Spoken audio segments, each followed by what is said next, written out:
जमीयत उलेमाए हिंद के सम्मेलन में आज देश में मंदिर मस्जिद को लेकर चल रही कानूनी लड़ाई पर चर्चा होगी। सम्मेलन में जमीयत इसे लेकर कोई बड़ा फैसला ले सकता है। इससे पहले शनिवार को अध्यक्ष महमूद असद मदनी ने कहा कि बेइज्जत होकर खामोश हो जाना कोई मुसलमानों से सीखे। हम तकलीफ बर्दाश्त कर लेंगे, लेकिन देश का नाम खराब नहीं होने देंगे। उन्होंने कहा कि अगर जमीयत उलेमा शांति को बढ़ावा देने और दर्द नफरत सहन करने का फैसला करते हैं तो ये हमारी कमजोरी नहीं, ताकत है।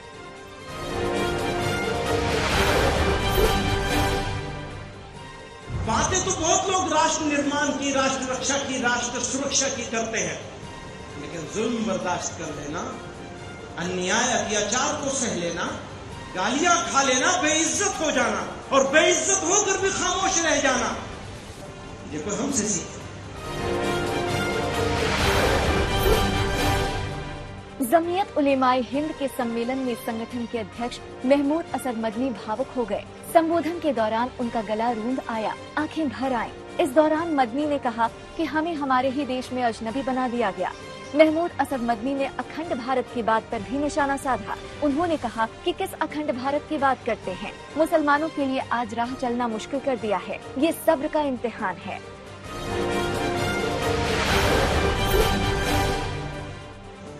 और अगर हमने उन्हीं के लबो लहजे में जवाब देना शुरू किया तो वो अपने मकसद में कामयाब हो जाएंगे। नफरत का बाजार सजाने वाले, नफरतों की दुकान खोलने वाले लोग मुल्क दुश्मन और गद्दार हैं। जमीयत के सम्मेलन में महमूद असद मदनी के बयान पर बीजेपी ने पलटवार किया। यूपी के डिप्टी सीएम ब्रजेश पाठक ने कहा कि पीएम मोदी ने नारा दिया, सबका साथ, सबका विकास, सबका विश्वास। यही हमारा मंत्र है। सरकार ने सबके लिए काम किया है, सबको आवाज दिया है, इसमें मुसलमान भी शामिल हैं। इस तरह का बयान अनुचित है।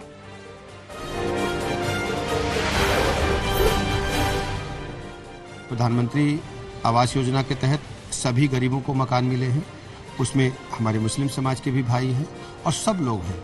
इस प्रकार की बातें भारत के संदर्भ में कहना बिल्कुल उचित नहीं है। पश्चिम बंगाल की राजनीति को लेकर उत्तर प्रदेश के सदन में चर्चा क्या हुई? ममता सरकार में मंत्री फिरहाद हकीम ने यूपी के मुख्यमंत्री योगी आदित्यनाथ को गब्बर सिंह बता दिया। यहाँ तक कहा गया कि योगी को प्रशासनिक कार्य ममता बनर्जी से सीखना चाहिए। ये विवाद इसलिए हुआ क्योंकि उत्तर प्रदेश विधानसभा सदन में मुख्यमंत्री योगी आदित्यनाथ ने बंगाल चुनाव के बाद हुई हिंसा का जिक्र किया था। उन्होंने कहा था कि यूपी चुनाव के दौरान प्रचार करने के लिए एक दीदी आई थी। उनके अपने राज्य में विधानसभा चुनाव के दौरान कितनी हिंसा हुई, ये सभी ने देखा। यूपी की आबादी वहाँ से दोगुनी है, लेकिन फिर भी राज्य में हिंसा की एक भी घटना देखने को नहीं मिली। ये हमारी कानून व्यवस्था के कारण ही हो सका है।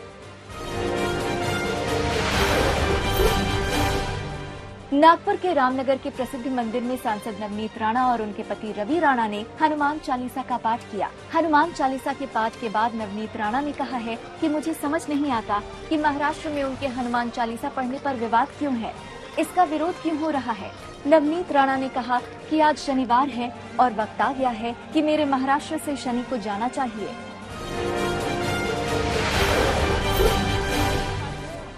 माझे लोकांना जे त्रास, जे पूर्ण महाराष्ट्राची जनता त्रस्त आहे, हे त्रास गेला पाहिजे आणि शनी लवकरात लवकर महाराष्ट्रातून दूर झाला पाहिजे। त्याच्यासाठी मी संकट मोचनाचे मंदिरात मी साकडा घातला आणि प्रार्थना केली की हे शनी लवकरात लवकर महाराष्ट्राकडनं दूर व्हावे। आम आदमी पार्टी ने 2 पद्मश्री अवार्ड से सम्मानित शख्सियतों को राज्यसभा सदस्य के तौर पर नामित किया है। इनमें पर्यावरण के क्षेत्र में काम करने वाले पद्मश्री संत बलबीर सिंह सींचेवाल और पंजाबी कल्चर से संबंधित पद्मश्री विक्रमजीत सिंह साहनी का नाम शामिल है। मुख्यमंत्री भगवंत मान ने इसकी घोषणा की।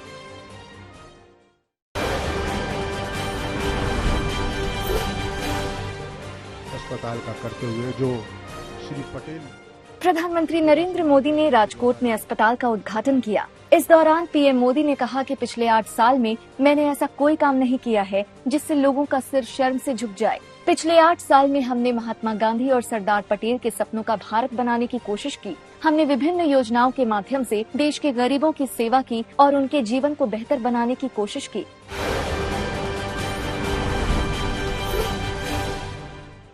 गलती से भी ऐसा कुछ नहीं होने दिया है, न ऐसा कुछ किया है जिसके कारण आपको या देश के किसी नागरिक को अपना सर झुकाना पड़े।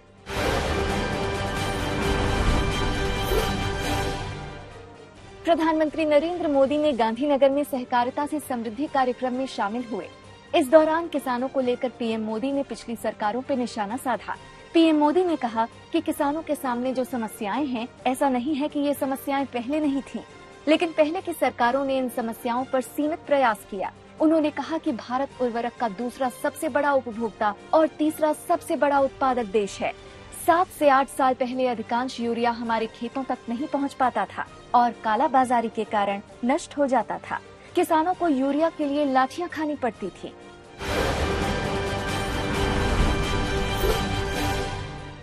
कठिनाइयां हैं, मुसीबतें हैं, लेकिन हमने कोशिश ये की है कि ये सारी मुसीबतें हम झेलते रहेंगे, लेकिन किसान पर इसका असर नहीं पड़ने देंगे।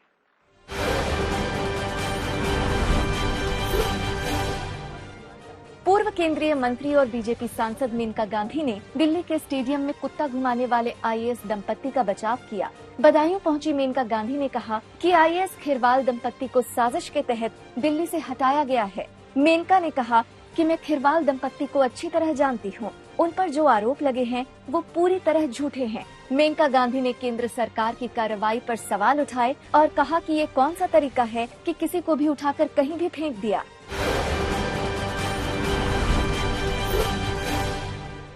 कर्नाटक की मैंगलोर यूनिवर्सिटी में हिजाब विवाद थमने का नाम नहीं ले रहा है। शनिवार को 12 स्टूडेंट हिजाब पहनकर कैंपस में दाखिल हुए।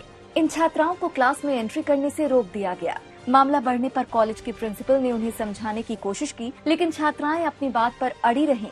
इसके बाद छात्राएं लाइब्रेरी पहुंची तो वहां भी उन्हें एंट्री करने से रोक दिया गया। जब छात्राओं को प्रवेश देने से इनकार कर दिया गया तो वो अपने घर लौट गयी।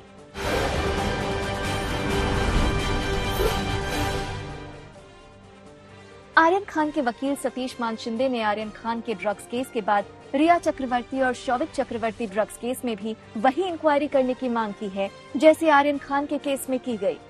रिया और शौविक के पास भी ड्रग्स नहीं पाए गए थे, उनका कोई टेस्ट नहीं हुआ था। उन्होंने कहा कि मैं पीएम नरेंद्र मोदी से गुजारिश करना चाहूंगा कि इस केस पर ध्यान दें। सभी बातों को करीब से देखा जाना चाहिए।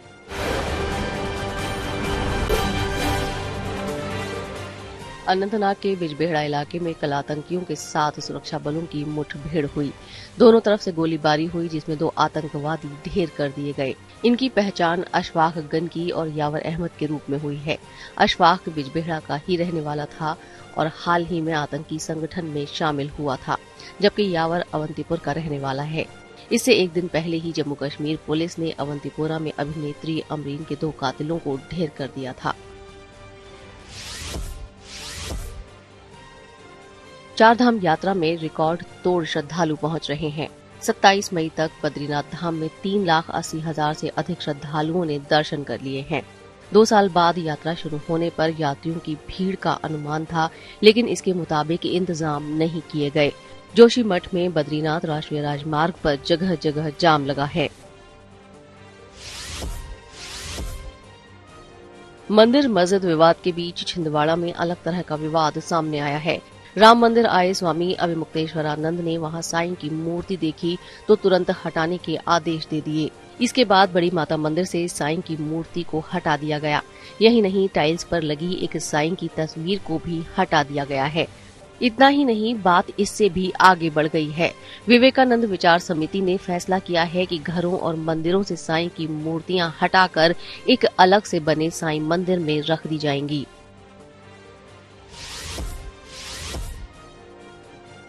बागेश्वर के जंगल में भीषण आग का दौर फिर शुरू हो गया है। तस्वीरें बैजनाथ और गढ़खेत रेंज के जंगलों की हैं, जहां दूर तक आग लगी हुई है। बैजनाथ रेंज के जंगल बुरी तरह से धधक रहे हैं। कुछ दिन पहले बारिश से जंगलों की आग बुझ चुकी थी, लेकिन गर्मी बढ़ने के साथ ही फिर से आग लग गई है।